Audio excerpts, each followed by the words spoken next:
Orang yang di bawah. Mereka seharusnya punya keyakinan. Semua telah menerima kesaksian yang indah. Mereka percaya pada janji Tuhan. Semua telah menerima kesaksian yang indah. Tapi apakah mereka punya kesempatan mendapatkan Kristus? Tidak satu pun dari orang-orang zaman dahulu mendapatkan Kristus. Artinya, Tidak satupun orang dalam perjanjian lama. bahkan Raja Daud, atau Salomo, atau Abraham, Ishak, Yakub, bahkan Yakub yang disebut Israel. Mereka semua tidak mendapat Kristus. Jadi mereka hanya bisa menantikan kita. Artinya, kelak karena mereka tidak mendapat Kristus. Mereka tidak menerima bagian duduk bersama Kristus dalam kemuliaan. Menjadi raja dan imam bersamanya. Namun sekarang Tuhan Yesus Kristus telah datang dan kita menerima berkat. Anugerah yang kita terima. Kesaksian yang kita dapatkan lebih besar dari mereka. Mari kita baca bagian terakhir dari Ibrani pasal 11. Benar.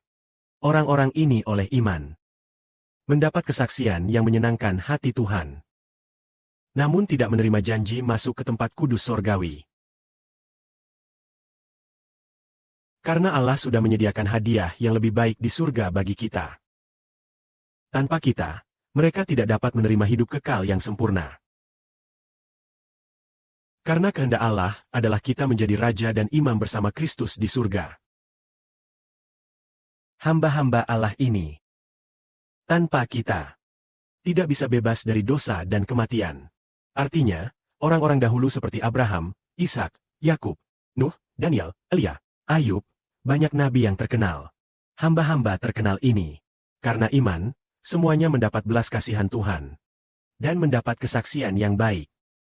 Namun saat itu, anak yang dijanjikan Allah. Anak yang diberkati belum muncul. Juga Tuhan yang memberkati semua bangsa belum datang.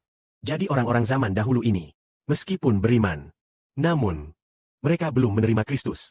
Mereka masih menunggu. Sungguh luar biasa. Bahkan Abraham, dia sangat senang dan menantikan.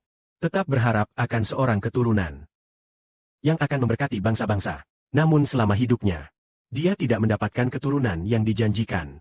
Walaupun ia mendapatkan Ishak, tapi bukan Kristus. Kristus adalah keturunan Abraham. Jarak sejarahnya kira-kira 1000 tahun. Lebih dari 1000 tahun. Jaraknya sangat jauh. Ia hanya bisa menatap dari jauh. Menatap dan berkata, bangsa-bangsa akan diberkati lewat keturunan itu. Keturunan itu siapa? Keturunan itu mungkin muncul lebih dari 10.000 tahun kemudian. Namun keturunan itu adalah anak Allah. Karena mereka belum menerima anak Allah. Mereka menyesal. Bahkan Daud menulis Mazmur 110. Daud menulisnya karena dia adalah raja yang ditunjuk Allah. Raja berkuasa, juga seorang nabi. Jadi Roh Kudus berkata kepada Daud, Tuhan berfirman kepada Tuhanku, duduklah di sebelah kananku, sampai aku membuat musuh-musuhmu menjadi tumpuan kakimu. Jadi Daud sendiri menulis, Tuhan berfirman kepada Tuhanku. Apakah Daud punya Tuhan lain? Tuhan ini adalah keturunan Daud, yang akan menjadi Tuhan atas Daud.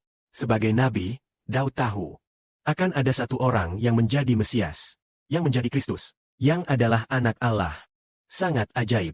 Lalu Tuhan Yesus berkata, di antara mereka yang dilahirkan dari manusia, tidak ada yang lebih besar dari Yohanes Pembaptis.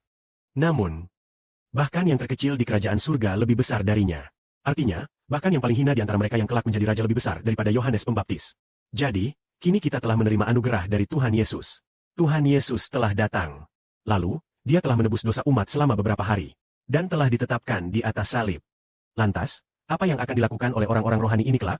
Mereka akan menjadi raja dan imam. Dan memimpin Abraham serta Ishak, Daniel dan Ayub, serta tokoh-tokoh terkenal seperti Daud. Pikirkanlah betapa berharganya identitas kita. Sungguh, identitas yang begitu mulia, mendorong kita untuk menaruh harapan sepenuh hati. Sementara Yesus dengan tekun menyebarkan Injilnya, agar kita memperoleh ganjaran dari Bapa Surgawi di surga, yaitu hadiah yang telah disediakan bagi kita. Amin.